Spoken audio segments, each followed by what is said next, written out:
Shalom, shalom. I want to give all praises, glory, and honor to the one true power, Yahweh, Ba'ashem Yahushai, Ba'ashem Rakak Kodash, and double honors to the other apostles and the elders of Great Millstone who rule well and teach well through the Spirit, and a mighty shalom to the hopeful elect that are scattered four corners of the earth, teaching His word and believing in His word, Lord willing that you all continue in the same spirit and in sound doctrine.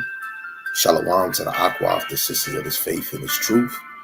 Lord willing that y'all all continue to pursue your lot, which is being a loving and silent and virtuous wife. Lord willing, Yahweh Hashem Shai has mercy on the other brothers and sisters that's not in the faith. So the title of this lesson is a basic lesson, but all lessons are needed. The chosen among many. Who is it? We want to constantly hear these things because we don't hear enough that we are the children of Yahweh Ba'ashem Yahushai.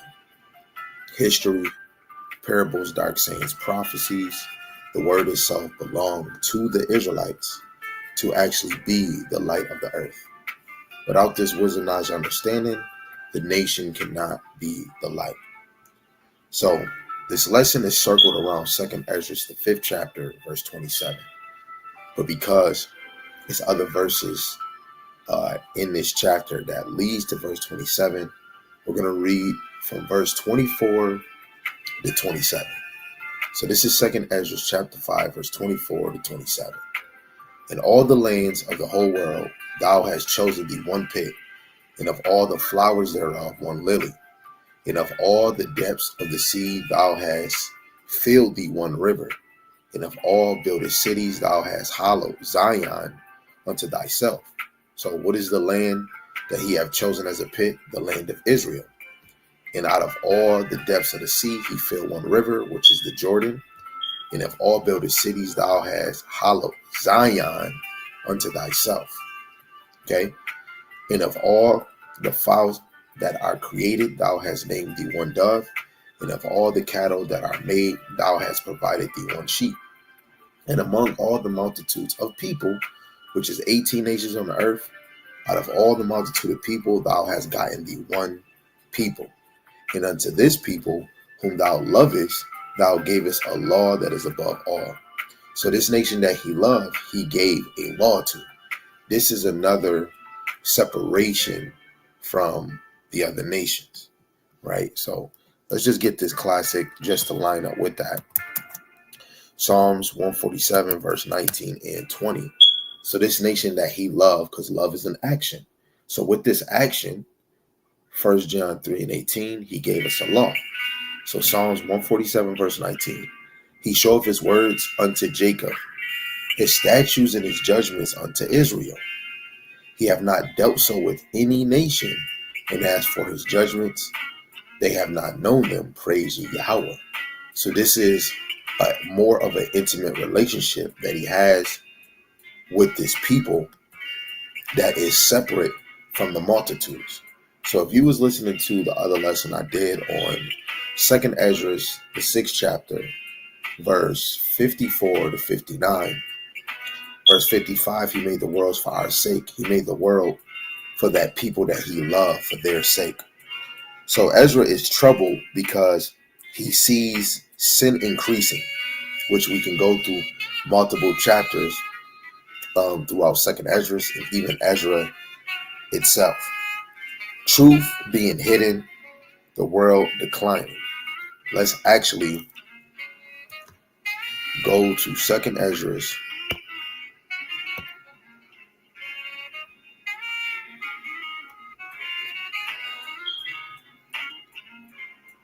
Okay. Let's do this. Let's go to 2nd Ezra. The same chapter, but we're going to start at verse 1. So 2nd Ezra chapter 5, verse 1. Nevertheless, as concerning the tokens, behold, the day shall come that they which dwell upon the earth shall be taken in a great number, and the way of the truth shall be hidden. Okay, the truth is hidden, even when we look at 2 Thessalonians chapter 2 in verse 3. the falling away. And the land shall be barren of faith, right? But iniquity shall be increased above that which now thou seest, or that thou hast heard long ago. In the land that thou seest now to have root, shalt thou see wasted suddenly. But if the Most High grant thee to live, thou shalt see after the third trumpet that the sun shall suddenly shine again in the night, and the moon thrice in the day. And blood shall drop out of the wood, and the stone shall give his voice, and the people shall be troubled. And even he shall rule whom they look not for that dwell upon the earth. And the fowls shall take their flight away together, and the Sodomitish sea shall cast out fish and make a noise in the night, which many have not known. But they shall all hear the voice thereof, and there shall be a confusion also in many places. And the fire shall be oft sent out again, and the wild beasts shall change their places. And the mistress woman shall bring forth monstrous children, which we even see in today. But really, in the time of Ezra, all the way to Rome, all the way to now, this been, a plague or a curse on most women of Israel, that's bringing forth monstrous children. And waters shall be found in the sweet, and all friends shall destroy one another. Then shall wit hide itself, and understanding withdraw itself into the secret chamber, and shall be sought of many, and yet not be found. Then shall the unrighteous and the incontinent Salaki, because this is the 1611, so the wordplay is the writing is different. So we're saying, and it shall be sought of many and yet not be found. Then shall unrighteousness and uncontinency be multiplied upon the earth. Right?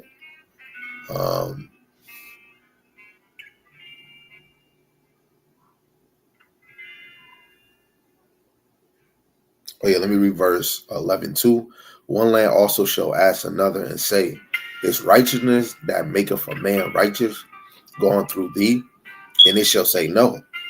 At the same time shall men hope, but nothing obtain, and they shall labor, but their ways shall not prosper. So the angel Uriel responds by explaining Yahweh's ways are not equal among all. He chooses whom he will. So when we look back at the 27th verse,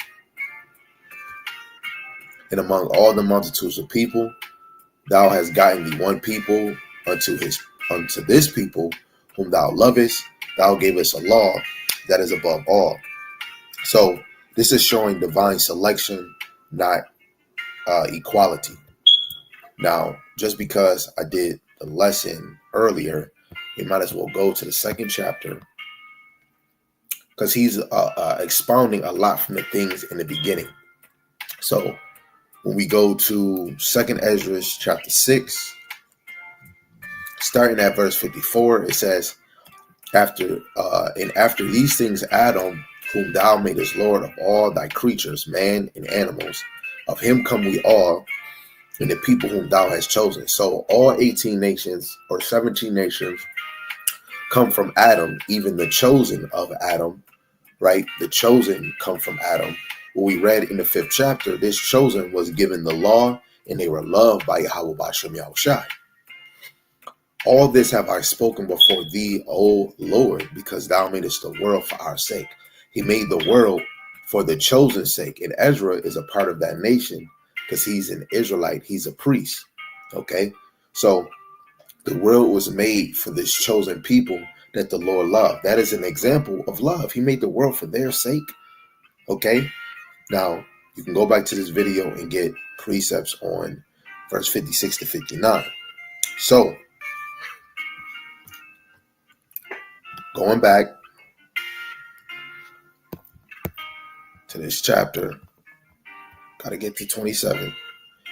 So when it says, among all the multitudes of people, there are many nations on earth, but not all are the same in Yahweh's purpose. So let's go to the blue letter just to make it quick. Deuteronomy 32 and verse 8. Okay, among all the multitudes of people, Deuteronomy 32 and 8, when the Most High divided to the nations their inheritance, when he separated the sons of Adam, he set the bounds of the people according to the number of the children of Israel. Okay, let's get another translation. Let's make it even more plain. In the NLT, it says, when the Most High assigned lands to the nation, which is their inheritance, when he divided up the human race, he established the boundaries of the peoples according to the number of his heavenly court. What is his heavenly court? The Israelites.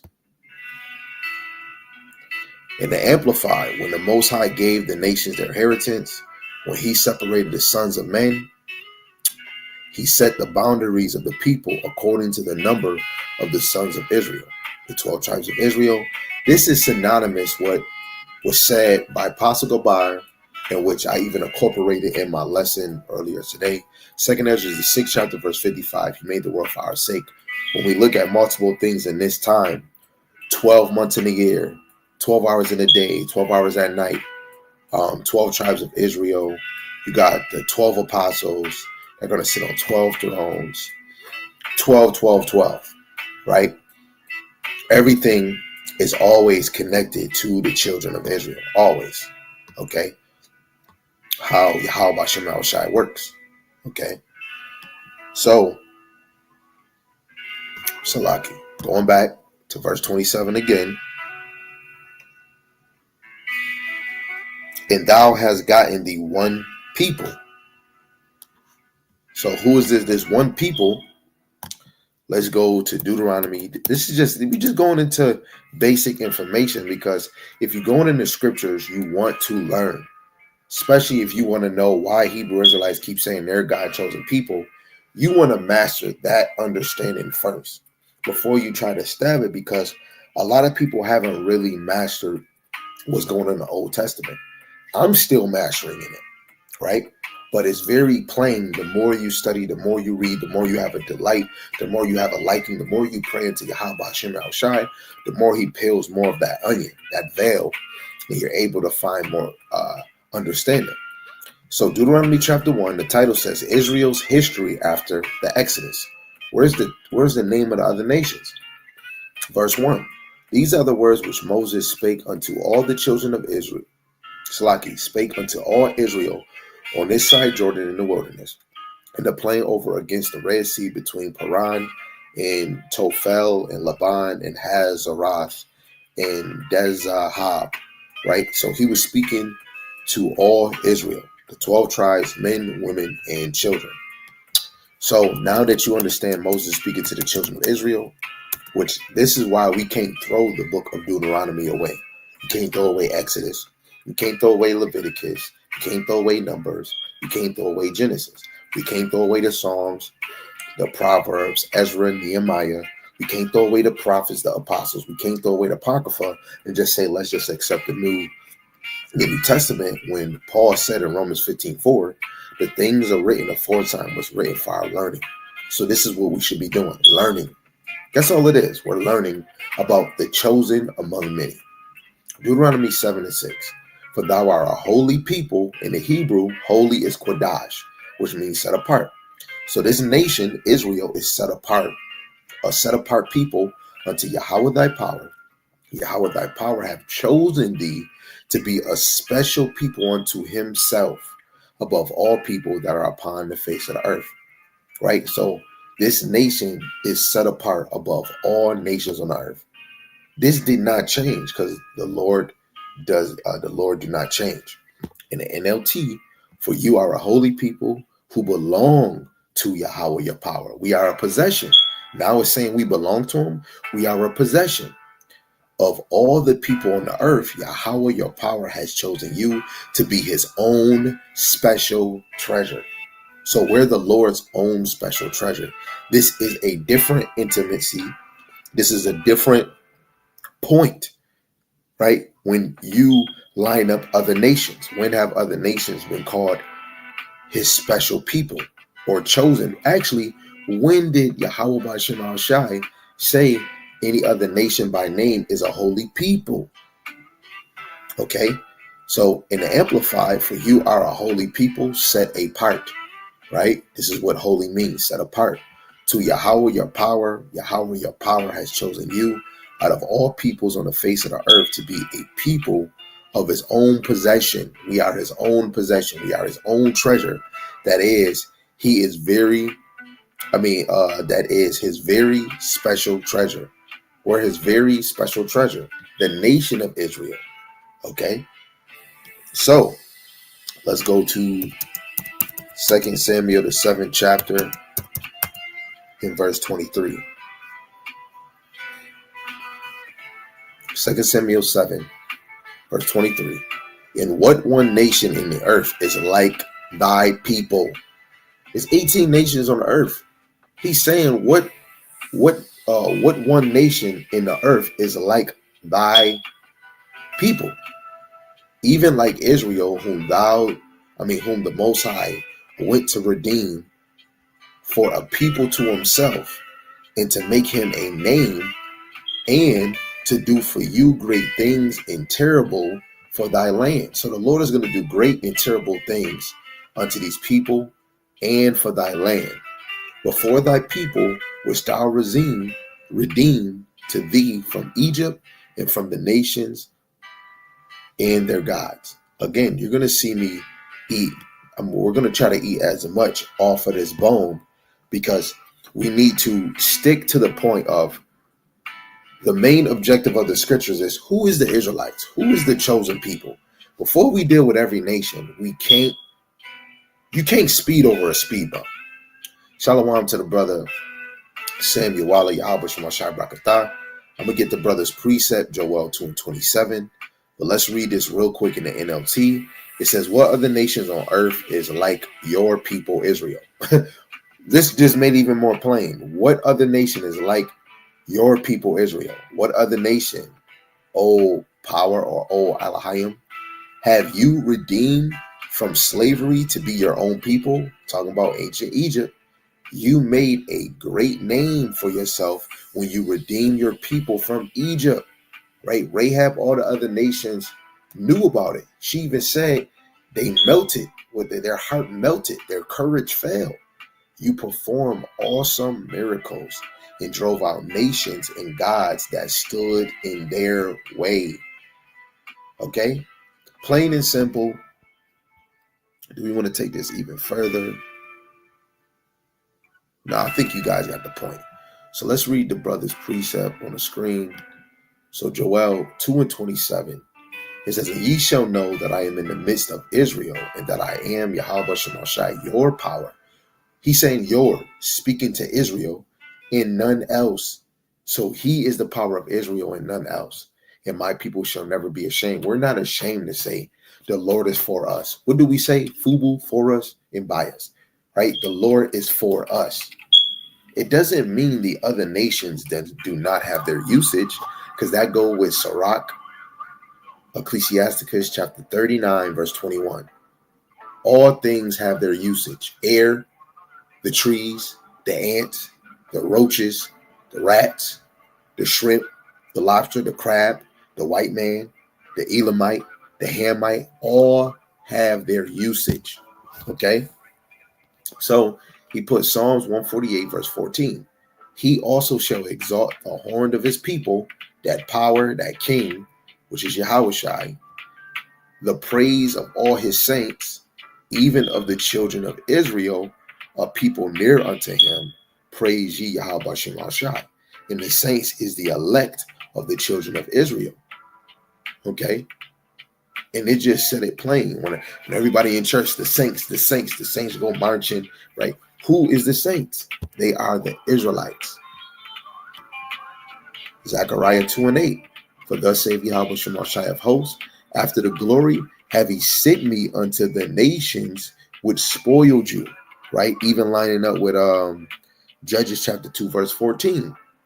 For he that toucheth you toucheth the apple of my eye. What nation, right? I don't want to drift away from 2nd Ezra, the 5th chapter, but we must do it. I must be able to bring this precept out. So First Maccabees, the 2nd chapter. Okay, let me get this pen. Is this the pen we want? Oh, that's not the pen we want. Okay, so First Maccabees chapter 2 in verse 10. It says, what nation have not had a part in her kingdom and gotten of her spoils? What nation? Right? All nations, especially going into Psalms 83, all nations had a hand in our spoil. Right? All nations. But you think Yahweh Shema Shai is going to forget that? No. Okay? So let me see if we can go back to where we was at. Okay. All praise to Yahweh Shema Shai. They allowed us to go back. So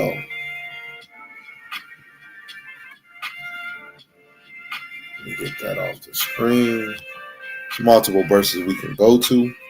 But now we're going to go back. Let's go back and look at 2nd Ezra, the 5th chapter again. And let's look at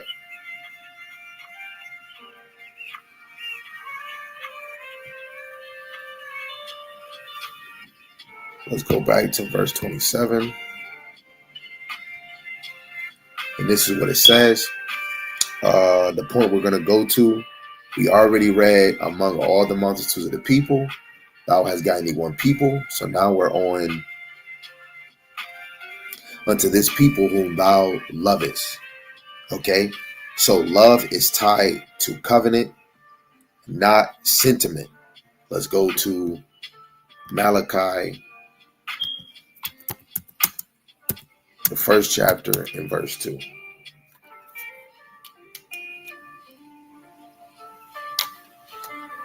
So Malachi chapter 1, and I'm going to read verse 1 to 3. He says, the burden of the word of Yahweh to Israel by Malachi. So this word was burning, right? The burden of the word of Yahweh to Israel by Malachi. So Israel is about to prophesy to Israel, and this word is by Yahweh. I have loved you. Who? Israel. Love is an action word, and we see it throughout history, from consequences, from blessings, right? But really, to bring forth the nation of Israel is a form of that love, that mercy, and so many other things. But I have loved you, saith Yahweh. Yet ye say, wherein hast thou loved us? Was not Esau Jacob's brother? Saith Yahweh. Yet I loved Jacob, and I hated Esau, and laid his mountains and his heritage waste for the dragons of the wilderness. Right? Not literal dragons, Komodo dragons, lizards, and snakes. Right? This is why later on they said they will build the desolate places, especially when we look at the Greek Empire, the Roman Empire, where they fell, and eventually when the Renaissance came into play, they rebuilt the desolate places. Okay, so let's see if they're going to allow us to get information on this word hate. Right? Because of course we can look at the word hate as to love less. Right? But we know the Lord truly has a perfect hatred. So when we look, the Strong's H8130 is showing points: hate, enemies, enemy, foes, hateful, miscellaneous. To hate, be hateful. To hate, of man, of power, hater, one hating, enemy. To be hated, a person's, nations, God, wisdom. Strong's definition: primitive root, to hate personally, enemy, foe, be hateful. So right there, right? He has a personal hatred for Edom. Why? Because we see in history, that he afflicted Jake, let alone when you see Obadiah, he was the one. When we look at Psalms, let's get this. And we're talking about the Heavenly Father, right? Us as human, our meaning of hate is way different. But if you understand, especially in history, why the Lord has a personal or a perfect hatred on the nation of Edom. Psalms 137, verse 7. Remember, O Yahweh, the children of Edom in the day of Jerusalem, who said, raise it, even to the foundation thereof. Right? In another plain translation, let's look how it's worded. It says, O Yahweh, remember that the Edomites did on the day the armies of Babylon captured Jerusalem, the siege, destroy it, they yelled, level it to the ground. And what Psalms, you got to understand that they're saying, remember Yahweh, what Edom said, what Edom did. They helped Babylon overtake us, let alone limitations, the 5th chapter. They even raped some of the women. They took some of the refugees and said, hey, yo, you forgot some of these you forgot some of these left behind men and women and children. O daughter of Babylon, who are to be destroyed, happy shall he be that rewardeth thee as thou hast served us. Happy shall he be that taketh and dasheth thy little ones against the stones. Right? We're in that daughter of Babylon, right? Which is America, but it's Great Babylon. Okay? And even it's a book out called Two Babylons. Ancient Babylon and Rome was Babylon, but off of philosophy, paganism, which Rome pushed. But let's stay on the topic. Let's go to Amos, the 3rd chapter, and we're going to even read this in the NLT too, because we want to eat as much lamb off the bone. So all the tribes are guilty. What tribe is he speaking of? Verse 1, hear this word that Yahweh have spoken against you, O children of Israel. So all tribes is speaking about the 12 tribes against the whole family which I brought up from the land of Egypt. Egypt is going to be a memorial throughout this time until Yahweh shall return and destroys Esau's kingdom on this side, right? Because that was the foundation of who the scriptures was pointing to. Another reason, when you jump into the New Testament, you go into the book of Acts. When we look at Stephen, when he gave a whole history from all the way to Moses, all the way to Yahweh Shai, he even spoke about Egypt, right? And this was the focal point of knowing who the apostles, the prophets, the evangelists is speaking to, regardless if Jake is scattered 4 corners of the earth, right? Prophetically speaking in that time is speaking about future events, always speaking about that family Yahweh B'Shem Shai brought out of Egypt, saying, you only have I known of all the families of the earth, right? The other 17 nations, therefore I will punish you for all your iniquities. So let's read 1 again and let's read 2 again, but let's read them in different translations. Let's get as much as we can, because through the Spirit, we all want to be persuaded what the scriptures is saying. Okay, so Amos 3:1, and I'm gonna read the brother Samuel Wallace other precept, Ezekiel the 35th chapter, verse 5. In the NLT, it says, listen to this message that Yahweh has spoken against you, O people of Israel and Judah, speaking about the northern southern kingdom, because even at this time, right, the southern and northern kingdom way after was split. They were 2 kingdoms, starting in 2 Kings, the 17th chapter, right? But really, even way before, when Rehoboam became a king, and in Jeroboam, the Lord divided the kingdom, okay? Against the entire family are rescued from Egypt. We can't get around that, because who came out of Egypt? As a whole, we're speaking about Israel. Those damn Egyptians that cleaved to Israel, they died too. Only ones that made it from Egypt to the promised land was Caleb and Joshua. No argument. So verse 2 in the NLT, from among all the families of the earth, I have been intimate with you alone. And this is why I must punish you for all your sins.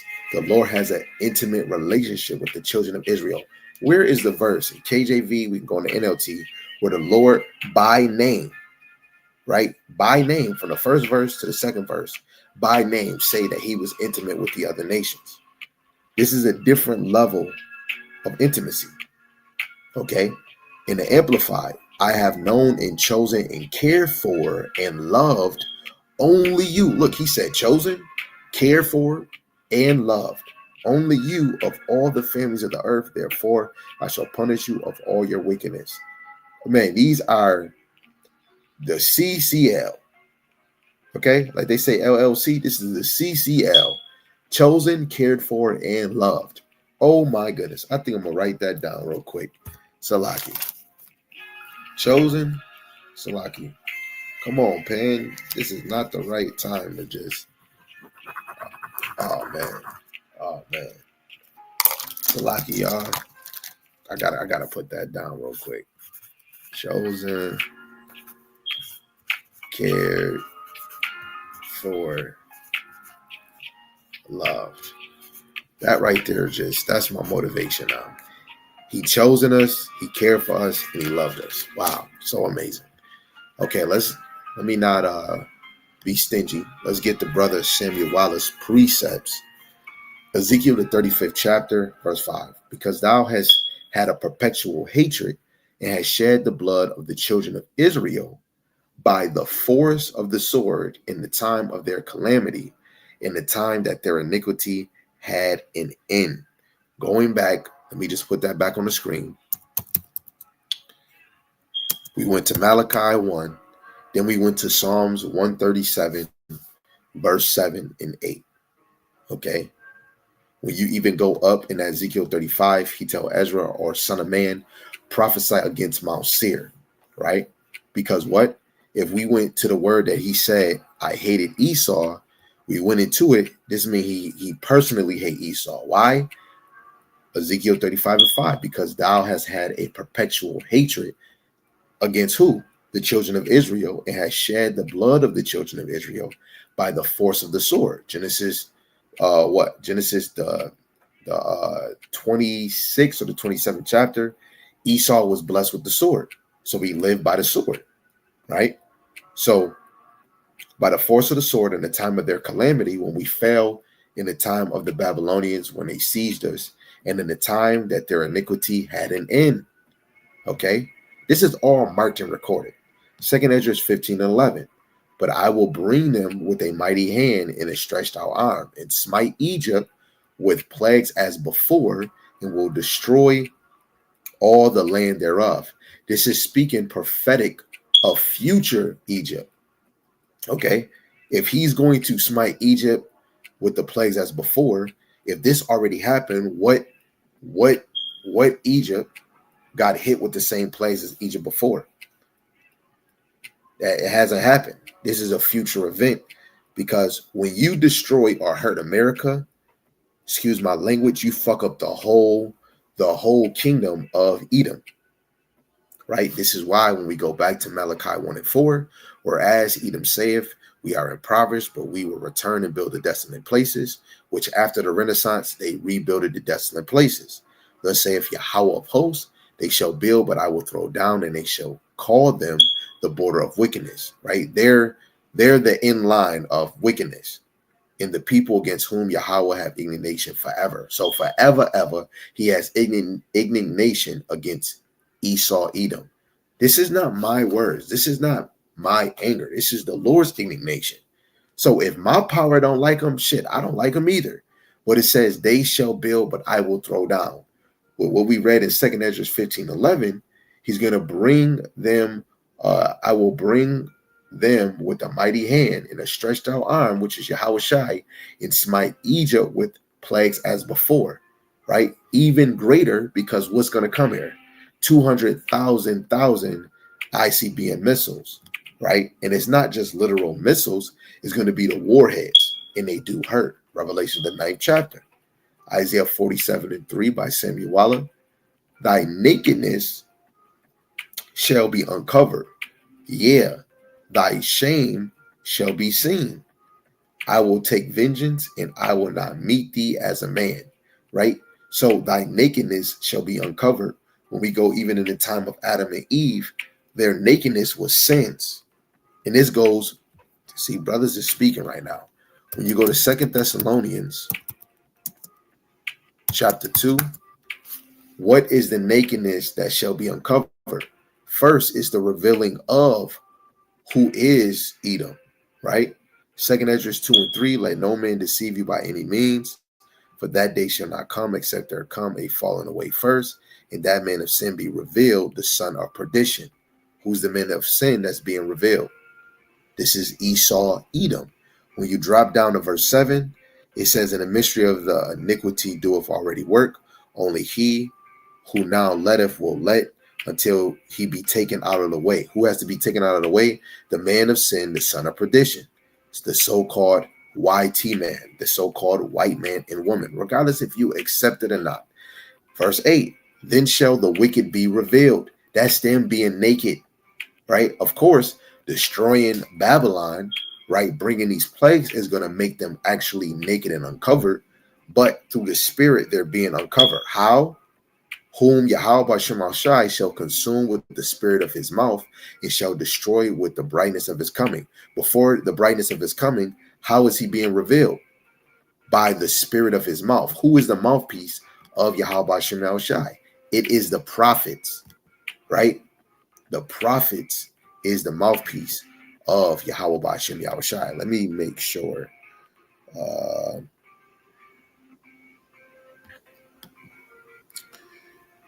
Let me see if they're going to give me the precept we need. Job 4:9. By the blast of the Most High, they perish. By the breath of his nostril, they are consumed, right? Spiritually. And then 2 Esdras, the 13th chapter, this is going to be a physical case because Yahushua is going to say, and the chariot is going to do. Okay? Lord willing, that makes a lot of sense. Psalms 18:15. Then the channels of waters were seen, and the foundations of the world were discovered at thy rebuke, O Yahweh, at the blast of thy breath of thy nostril. 2 Esdras 13, right? Yahushua is going to do damage when he returns, right? And the earth is going to be in shambles. Of course, the ICBM missiles is going to be let loose, right? Revelation 19, verse 15, and out of his mouth goeth a sharp sword. 2 Esdras, the 13th chapter, that which he should smite the nations, and he shall rule them with a rod of iron. How is he going to smite them? It's going to be the ICBM missiles and the laser beams, right? And he treadeth the winepress of the fierceness in wrath of the almighty power. And the beast was taken, and with him the false prophets, the Roman Vatican Church, that wrote miracles before him, which is this dumb technology or tech. I forgot how he said it, how Elder Yashwamba said it. But with which he deceived them that have received the mark of the beast, which first is speaking about the 2/3, and you other nations, you have been deceived. Okay. In them that worship his image, this new system, this new philosophy, these both were cast alive into the lake of fire, burning with brimstone, which is in Babylon the Great, America. It is not no river. It's not in physical Badra. It is speaking about the capital, which would be America. Verse 21, and the remnant were slain with the sword of him that sat on the throne, which sword proceedeth out of his mouth, and all the fowls were filled with their flesh. Now, first, what is the sword of his mouth? Whatever Yahweh shall say, the chariot is going to do, the angels is going to do, even the elect is going to do. Just the same as the ICBM missiles. He have created the smith and the waster. All these things are going to have a spirit on them, and they're going to consume Esau, and all the fowls later on were filled with their flesh, right? Being appointed time with Yahweh Shai and coming down, Babylon is going to be only for a place of these dragons, right? These birds, these vultures that actually eat flesh, okay? So all praise to Yahweh Shema Shai for that sense. The brother Samuela, the water for those precepts to line up. Very important, right? So let's go back to 2 Esdras, the 5th chapter, since we dealt with that point so plainly. So let's read the whole verse. Now we're going to deal with the last part of this verse. It says, among all the multitudes of the people, Thou hast guided thee one people, and unto this people whom thou lovest, thou gavest a law that is approved of all. So let's get into it. The law was the sign of the relationship. No other nation received it, right? So since we already read this, Psalms 147, verse 19 and 20, let's read both of these verses in the NLT, because there's no way to run. This is going back to what is said in Amos. He has an intimate relationship with them. And this was far more a plain example of that intimacy, because he gave him a law that no other nation had. Okay. And when we go to 2nd Ezra, the 3rd chapter, it says, no other nation kept thy precepts, which is law. So Psalms 147, verse 19, in the NLT, it says, he has revealed his word to Jacob, right? The volume of the word is his name, the law, and of course, the prophecies, the parables, the dark sayings. Deuteronomy 29, verse 29. Okay, the secrets belong unto Yahweh, but they are revealed unto us and our children's children. His decrees and his regulations to Israel, which is law, statutes, and commandments. Okay, when you go to 2nd Ezra 3 and 34, his name shall only be found in Israel. Another example of intimacy. Verse 20 in the NLT. He has not done this for any other nation. They do not know his regulation. Praise Yahweh. Okay. He didn't do this for no other nations. That's why no other nations can't speak on it. Right. In the Amplified, he has not dealt this way with any other nation. Why? Because he's intimate with the nation of Israel. He chosen them. He cared for them and he loved them. They have not known, understood, appreciated, heeded, or cherished his ordinance. Praise Yahweh. Hallelujah. But let's actually back that up. Because if the nations never cherished this, they never did it. Let's actually go to 2nd Ezra, the 3rd chapter, in verse 34. It says, weigh thou therefore our wickedness now in the balance, and there's also that dwell on the earth. So Israel's wickedness is in the balance, and there's also the other nations. And so thy name nowhere be found but in Israel. That is plain, right? This is intimate. If his name is only found in Israel, how can we feel the same way about the other nations? Or when was it that they which dwell upon the earth, speaking about other nations, have not sinned in thy sight? Or what people have so kept thy commandments? So what people out of 18 nations on earth kept thy precepts? Thou shalt find that Israel by name, Yasharella, have kept thy precepts, but not the heathen. Right? Precept means laws. Laws is simultaneously with commandments and statutes. So only Yasharella, Israel by name, kept the precepts, not the heathen. That means the nation of Israel kept the covenant, but not the heathen. Even though it's Jake, we fucked up by the old covenant. This is why this new covenant is established, because it was really a foreshadow, really, for Yahushua to come in. It was we were going to fall because of this flesh. But the whole point is dealing with the chosen among many. Regardless if we fail, the Lord still raised up that horn, which is Yahushua. So let's get Romans 9. Verse 4 is the point, but let's just start up for context sake at verse 1. It says, I say the truth in Hamashiach, I lie not. My conscience also bearing me witness in the Rakakwadash, that I have great heaviness and continual sorrow in my heart.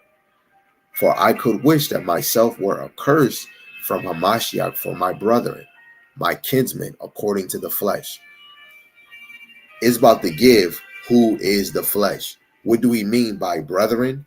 Kinsmen, according to the flesh. Let's just for those that might try to be ignorant on the other side, let's even read this in another translation. The NLT, for my people, my Jewish, but it's no such thing as Jew brothers and sisters, speaking about Judah, Benjamin, and Levi, I would be willing to be forever cursed, cut off from a Mashiach, if that would save them. And the Amplified, for if it were possible, I would wish that I myself were accursed, separated, banished from Hamashiach for the sake of the salvation of my brothers and my natural kinsmen. Paul is getting very, very plain. But let's go to the next verse 4. Who are Israelites? So when it says brother and kinsmen according to the flesh, who are Israelites? Okay. To whom pertaineth the adoption and the glory. So the Israelites, they pertain to adoption back to the Father through Yahushai, the glory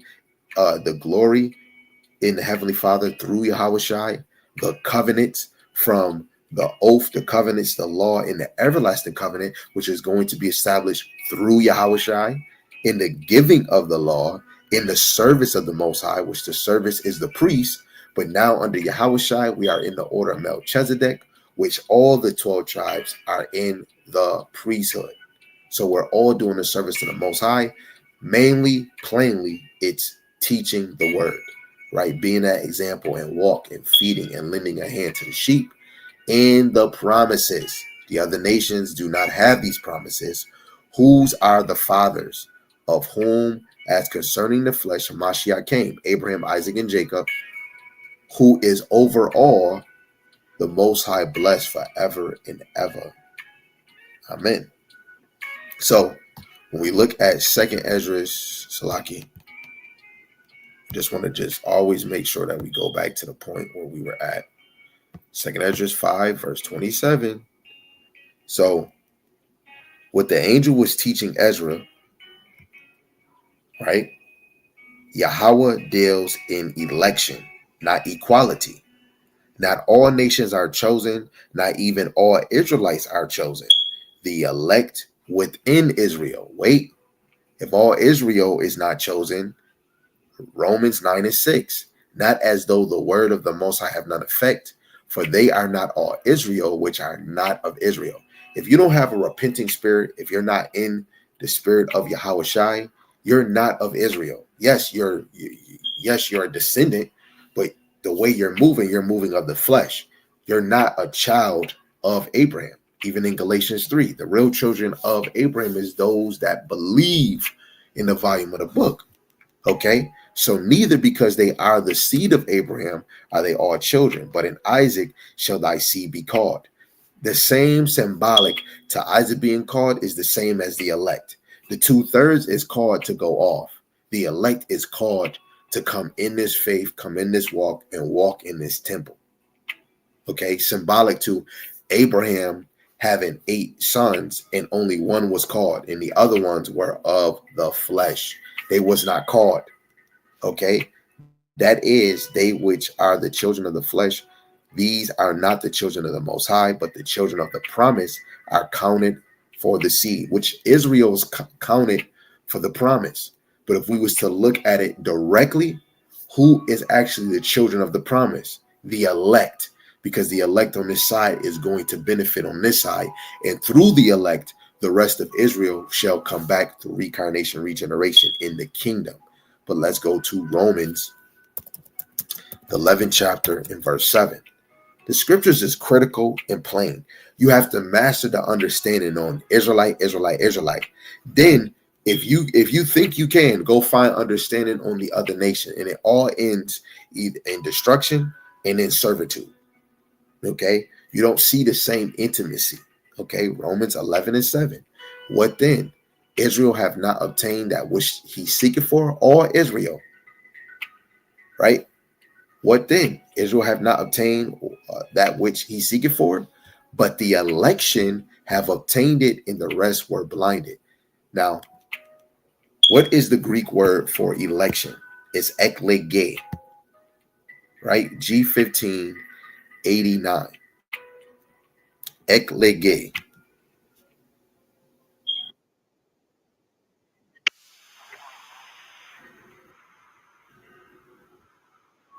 This is a Greek word. Eklege is the act of picking out, choosing, the act of the Most High's free will by which before the foundation of the world, he decreed his blessings to certain persons. So the eklege, right? They were decreed this blessing, right? By Yahweh Shemal Shai before the foundations of the earth. This shows the example of Ephesians chapter 1, verse 1, all the way to 10. The decree made from choice by which he determined to bless certain persons through Hamashiach by grace alone. That grace is favor. That means the elect have favor, synonymous with Noah. A thing or person chosen. Persons, God's elect. When you go to the word elect in the Greek is ekletos, which means the best of his kind or the best of his class. Okay, so when we go into the Strong's definition, eklege means divine selection. Come on, man. So you were handpicked by the divine power, selected. You were elected. Where they say, hey, elect him for president. Nobody is elected. They are selected because this is not your system. You're under the system. You're subject to the system. So just like Yahweh has a system, this is his story. We're living in his story. That means if you're not of the elect, you haven't been selected. The elect cannot be the elect without being divine selected. Okay? So everything was a foreshadow of the to the elect, because all Israel, not Israel. Not all Israel is going to believe. Not all Israel is going to submit to the ways of Yahweh Shem El Shai. But Israel is chosen for responsibility, not pride. The law wasn't given for boasting, but obedience. Because what does the law show? What thou shalt do and what thou shalt not do.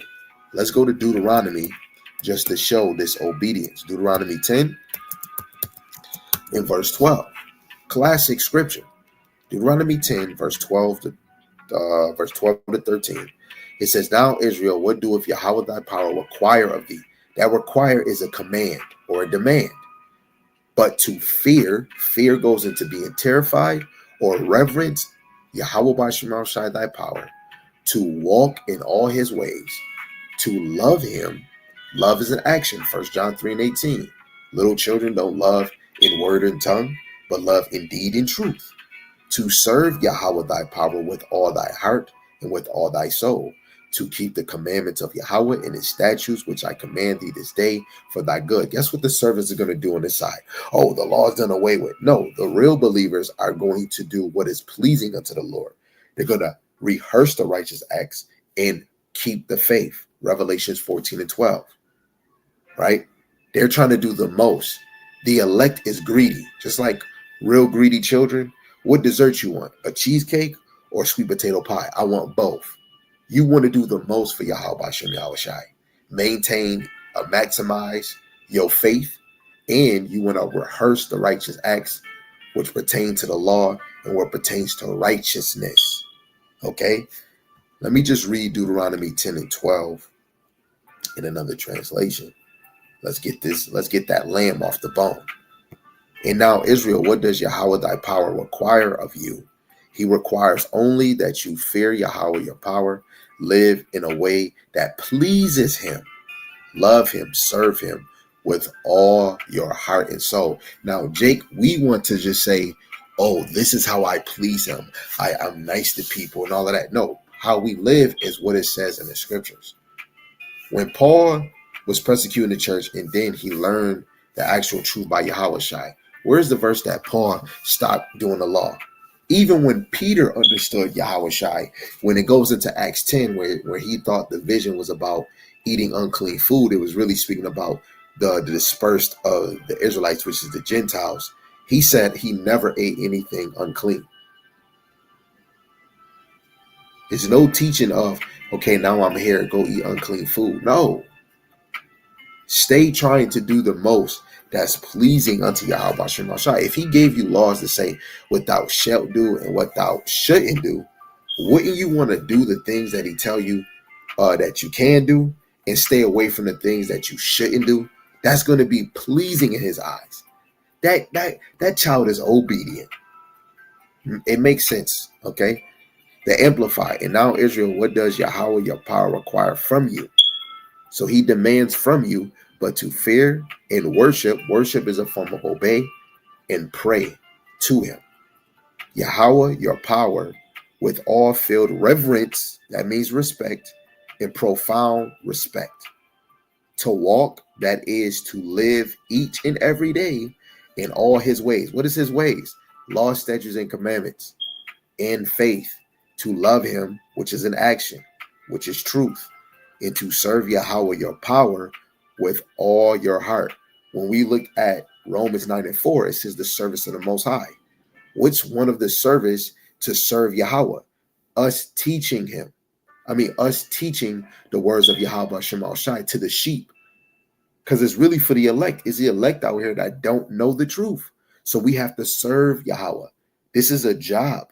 Yahweh Shai said, I must be about my Father's business. Yahweh Shai served the Heavenly Father by following his commands, what he was sent down here to do. Okay? With all your heart and with all your soul, your choices, your thoughts, your whole being. So the choices you make on this side on what you should do, that the Lord requires you to do, in your thoughts. If you have the plague of the mind, you're thinking of lust and sin, which could be going off, especially if you lusting over another man's wife. You want to fix your thoughts, your whole being. This is why we're supposed to be changing how we move and how we think. Okay? So the promise is not finished yet. So Ezra, we go back to Ezra's, the 5th chapter as a whole. Ezra was shown that the future glory still awaits the elect. So since we dealt with that verse, let's go to the next chapter. And it's amazing how same precepts from the other video of today is getting brought up again. So 2nd Ezra, the 6th chapter, and I'm going to start at 6, but the point is verse 9. It says, Then did I consider these things, and they all were made through me alone and through none other. By me also they shall be ended, and by none other. And then answered I and said, What shall be the parting asunder of the times, or when shall be the end of the first, and the beginning of it that followeth? And he said unto me, From Abraham unto Isaac, when Jacob and Esau were born of him, Jacob's hand held first the heel of Esau. Synonymous, Yahweh Shai shall be the one, the descendant of Jacob, that's going to pull Esau down. What we read in Malachi, he shall build, but I will throw down. Verse 9, for Esau is the end of the world, and Jacob is the beginning of it that followeth. Wait, so if he's the end of the world, that means Esau is the end of the age. Pay close attention. Matthew 28, verse 20, this was brought out in the other lesson. So let's bring out the same verse. This is Matthew 28, verse 20. Teaching them to observe all things whatsoever I commanded you. Lo, I am with you always, even unto the end of the world. Amen. Wait, let's go into another plain translation, because if he's saying the end of the world, this is synonymous with Acts chapter 1, verse 9. It says, teach these new disciples to obey all the commands I have given you. And be sure of this, I am with you always, even to the end of the age. So what is Esau? He is the end of the age. He's the end of the world, which is the end of this age. Let's actually prove it with going down here to the word world. This is not, you don't see cosmos like St. John 3:16, G165. Anon, I believe that's how you pronounce it. This is a Greek word. Eon, I think it's Eon or Anon.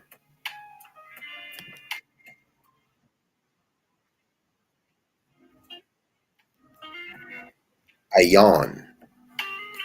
So Strong's translation, ever, world, never, evermore, age, eternal, miscellaneous, the biblical usage, forever, and in broken age, right? If we keep going down, worlds, universe, but this is not going with cosmos. This is going into a period of time, a period of age, right? When you look at the Strong's definition, in age, world, present or future, or Masonic period, present, future, age, course, eternal, for evermore, never, beginning of the, while the world began, without end. But this is going into age. So period of time or period of age. Habakkuk chapter 2, verse 3. These visions is for an appointed time. So when we look at Esau as the end of the world, it is for an appointed time. But we're right now in the end of that age, right? We're in that end time. So Esau, you're at your end of your age, right? So identity must lead to obedience. Being Israel without repentance means nothing. So let's go back to Blue Letter. Let's get Romans chapter 2, verse 13. Just because you're a chosen nation don't mean you ain't got to put work in. You got to put work in. Romans 2 and 13, for not the hearers of the law are just before the Most High, but the doers of the law shall be justified. Right? Even when you go to Romans, the 3rd chapter, the last verse, we establish the law. Okay? We establish the law. To you have to be a doer in this thing. Right? The law is good. The law is holy. We're just in the flesh, So you want to do the most that's pleasing unto the Lord. The elect have a mission, teaching, enduring, and keeping the faith. Let's go to the book of Matthew, the 24th chapter, verse 13 and 14. We're almost done. Okay? Matthew 24, verse 13. But he that shall endure to the end, the same shall be saved. And you're enduring this world, but you're enduring the tools that the Lord have given you. Right? If I'm just using this as an example, when you're mountain climbing, you have to use the tools, the rope. Now you got some Edomites that don't use the rope; they just free climb. But in order to rock climb, you need the tools, the rope, your harness, right? So what is our tools to endure? We got the scriptures. If the law is not something that you use to endure on this side, because we have things on this side that wants to keep you in sin, especially Esau. So we want to endure with the little that we have, even though the earth is defiled. It's hard to keep it a full 100, but you trying to be a doer is better than not. Let alone you're enduring in your faith, because there's going to be things that try to move you from your faith. Okay? In this gospel, the kingdom shall be preached in all the world for a witness unto all nations, and then shall the end come. All nations, this is going to be a witness to the Israelites, which if you are not cleaving to this thing and enduring to the end in faith and keeping the laws and commandments to the best of your ability, you've been marked and you'll be destroyed, 2/3. And for the other nations, this is a witness, because you're going to be destroyed. And those that remain on that time, when we come back down on this chariot, you're going to be in captivity. So you're marked. This is good news. Okay? So the law is our separation. When Israel keeps the commandments, nations notice. How are they going to notice? Starting with the elites, when we go to Judith, the 5th chapter, starting at 17, but 20 and 21 is the point where they said, if it be error in this people, we shall overcome them and devour them. This shall be their ruin. But in verse 21, if it's no error and no sin in us, right, our Lord is going to fight for us, and they're going to become a reproach. The nations know this from all history, from the top guys. Whenever they dealt with the children of Israel, they knew. So this Deuteronomy 4 and 6. Keep therefore and do them, for this is your wisdom and your understanding in the sight of the nations, which shall hear all these statutes and say, surely this great nation is a wise and understanding people. Now, you just having faith in Yahushua, which is plain too. How is the nations going to know that you're a wise and understanding nation? Oh, I just believe in Jesus. And you have to understand, what are they afraid of, right? When you were keeping your laws, why is it scriptures in this where what the nations would do is try to keep you from keeping the laws of the Lord? right? Sirach 4:28, strive for the truth until death. You want to do the most that you can for Yahweh Ba'Shem Al-Shai until death, because literally those that are obedient, he's going to come and rescue. Okay? The Lord rather obedience than sacrifice. For what nations is there so great, who have the Most High so nigh unto them, as Yahweh our power is in all things that we call upon him. Okay? So again, this is your wisdom and understanding in the sight of the nations, right? And this is in what they call Deuteronomy, the second law. Okay? In the NLT, obey them completely, and you will display your wisdom and intelligence among the surrounding nations. Keep what? When you go to verse 5, verse 4, it says, But ye that did cleave unto Yahweh your power are alive, every one of you this day. Behold, I have taught you statutes and judgments, laws and commandments, even as Yahweh my power command me, that ye should do so in the land whether ye go to possess. Right? Verse 2, ye shall not, it's just basically the same thing. Drop it down to NLT again for verse 6. Obey them completely, and you will display your wisdom and intelligence among the surrounding nation. When they hear all these decrees, they will exclaim, how wise and prudent are the people of this great nation. Are you? Come on, man. This is plain upon tables.